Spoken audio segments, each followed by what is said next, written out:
Rising from the waters of Venice Lagoon is a place like no other, the Italian city of Venice. Once the world's greatest port, here, protected from the swells of the Adriatic, Venetian merchants created an impossible city of incredible wealth.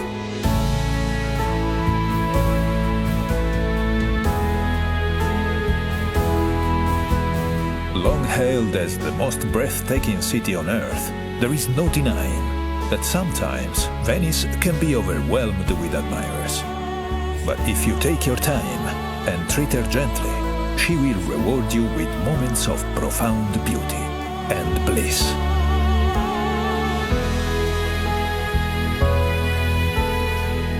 Most visits begin in the central district of San Marco, where you find one of the world's great squares, St. Mark's.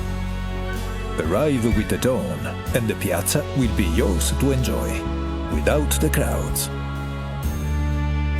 St. Mark's Square is surrounded by some of the city's finest architectural jewels, but there are none greater than St. Mark's Basilica, a treasure house of holy relics, from the body of St. Mark to a lock of the Virgin Mary's hair. St. Mark was known as Mark the Lion-Hearted, and everywhere you turn in Venice, you'll see this proud symbol. Across from the Basilica stands the city's beloved bell tower, St. Mark's Campanile. Climb the tower to see Venice stretch out in all her marble and red-tiled splendor.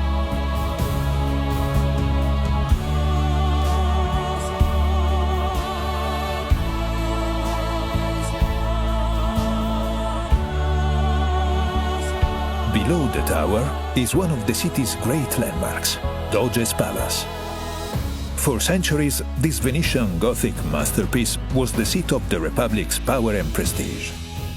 Today, its courtyards, apartments and chambers are a museum, which celebrates centuries of Venetian achievement and glory.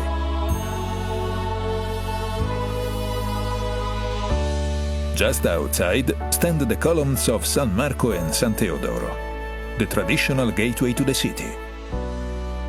Here, under the winged lion of Venice, begin your journey along one of the world's great aquatic thoroughfares, the Grand Canal.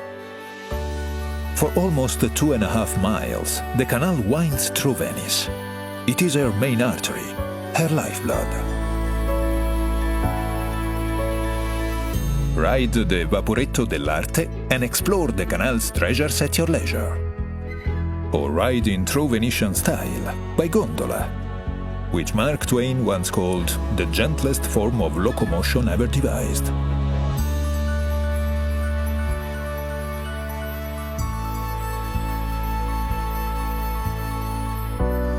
Near the canal's southern mouth rises the graceful dome of Santa Maria della Salute. Beset by plague in the 17th century, Venice turned to the spirit of Mother Mary for deliverance.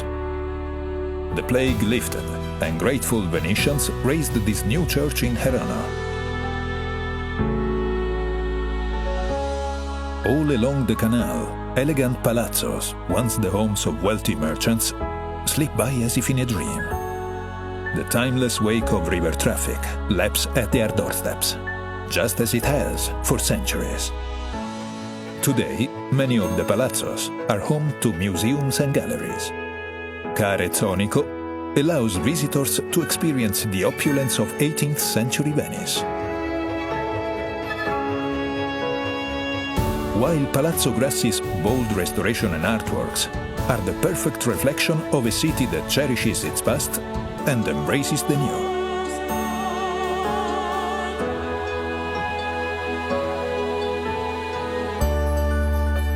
Venice has a way of capturing hearts.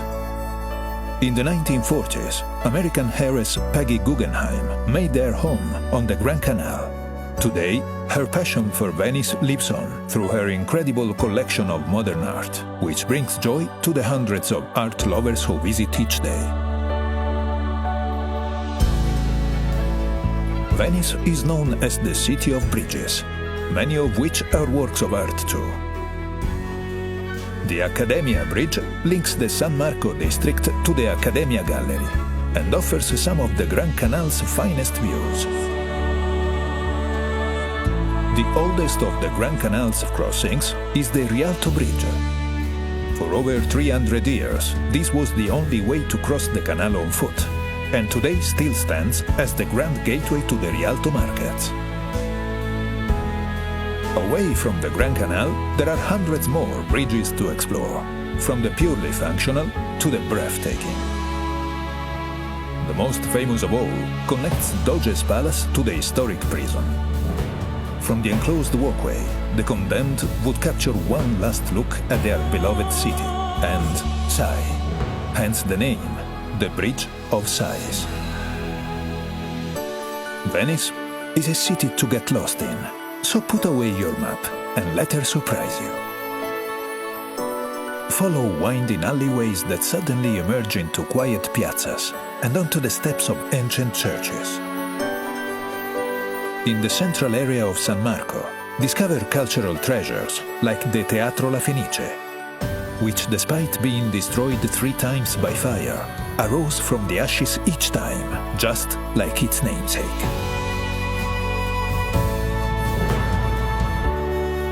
The further you roam, the fewer travelers you'll see, and the more locals you'll meet. These are the places where the city surrenders its most intimate pleasures.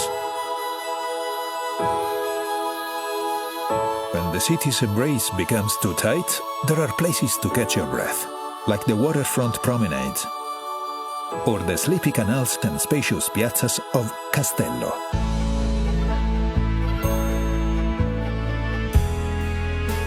Venice was long the epicenter of European glassmaking. Fearing an inferno, in the 13th century, Venice relocated all her glassmakers to the island of Murano. 700 years later, the descendants of these artisans still create works of incredible delicacy and color.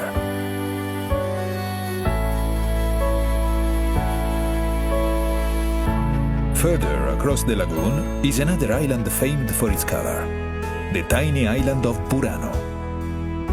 Legend has it that fishermen painted their houses in distinctive colors so they could find their way home through the lagoon's fogs. While here, shop for some of the island's exquisite lace, just as Leonardo da Vinci did when he visited in 1481.